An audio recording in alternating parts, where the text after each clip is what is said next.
എല്ലാവരുടെ ആക്ടിങ്ങും സൂപ്പറാണ്. ഓ നല്ലതായിരുന്നു. ലാലേട്ടൻ വന്നപ്പോൾ ഒന്നും കൂടി സിനിമ കൊള്ളാം. അതറിയില്ല, നല്ല കൊള്ളാം. ഫാമിലി ആയിട്ട് കാണാം. പക്ഷെ രണ്ടുപേരും വേണ്ട രീതിയിൽ ഉപയോഗിച്ചിട്ടില്ല, എന്നാലും കുഴപ്പമില്ല. കൊടുത്ത കാശം മോലാവൂല. കുറെ സാഗർ ജാക്കി ഏലിയാസ് കുറെ വെടിയപ്പ്. ഇതൊരു സ്ലോ മൂവിയാണ്, കുഴപ്പമില്ല. കോംബോ ഗുഡാണ്. നമുക്ക് ലാലേട്ടൻ മമ്മൂക്കാന്ന് നമ്മൾ പ്രതീക്ഷിക്കുമ്പോൾ കുറച്ച് മാസ് സീനാണല്ലോ, പക്ഷെ അങ്ങനെയല്ല. ഇതൊരു നല്ല ഒരു മഹേഷ് നാരായണൻ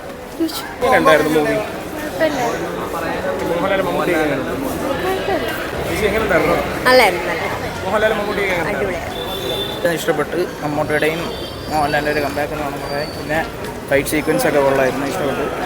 പിന്നെ വേറെ പറഞ്ഞു വെച്ചാൽ ഫൺ ടൈം വാച്ചൊന്നുമില്ല, എന്തായാലും ഫാമിലി ആയിട്ട് കാണാൻ പറ്റുന്ന പടം. നല്ല സിനിമ, സൂപ്പറാണ്. പഴയ യങ്ങല്ലേ പടം കൊള്ളാം, നല്ല പടം, സൂപ്പർ പടമാണ്. കത്തിക്കും, നല്ലതായിട്ടുണ്ട്.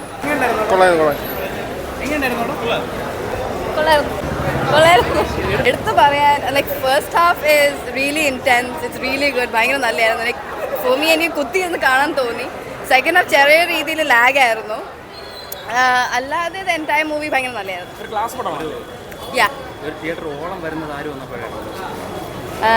അങ്ങനെ പറഞ്ഞാൽ രണ്ടുപേർക്ക് നല്ല റിയാക്ഷൻ ഉണ്ടായിരുന്നു. Music was top notch. ബാക്കി എല്ലാം മമ്മൂട്ടി മോഹൻലാലിന് ഒരു ഫ്രെയിമിൽ കാണാൻ പറ്റി. അതന്നെ ഏറ്റവും വലിയ ഭാഗ്യം എന്ന് പറയാറ്. It's very good movie. നല്ല പടം. പിന്നെ നല്ല പടം, നല്ല പടം. വലിയ സുഖമില്ലായിരുന്നു. ഇത് ജസ്റ്റ് ഒരു ആവറേജ് പടമായിട്ട് തോന്നിയുള്ളൂ. പിന്നെ നമ്മൾ വൻ ഹൈപ്പ് പ്രതീക്ഷിക്കുമല്ലോ. ഇപ്പോഴും ഒരു മൾട്ടിസ്റ്റാർ പടം എന്ന് പറയുമ്പോൾ നമ്മൾ ഹൈപ്പ് പ്രതീക്ഷിക്കും. ഒന്നും അതിൻ്റെ അകത്ത് കിട്ടിയില്ല. ജസ്റ്റ് കഥ കൊള്ളാം, നല്ല പ്ലോട്ടായിരുന്നു. നല്ലൊരു പ്ലോട്ടാണ് പറഞ്ഞ് ഉദ്ദേശിച്ചത്. പക്ഷേ ഈ 3 മണിക്കൂർ ലെങ്ത് ഇത്തിരി ലാഗായിട്ടൊക്കെ തോന്നി. കുഴപ്പമില്ല, നല്ല സിനിമയായിരുന്നു.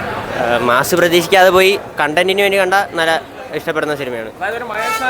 മഹേഷ് നാരായണൻ വരെ നമ്മുടെ മാലിക്കൊക്കെ പോലെ കണ്ടന്റ് ഓറിയന്റഡ് ആണ് സിനിമ.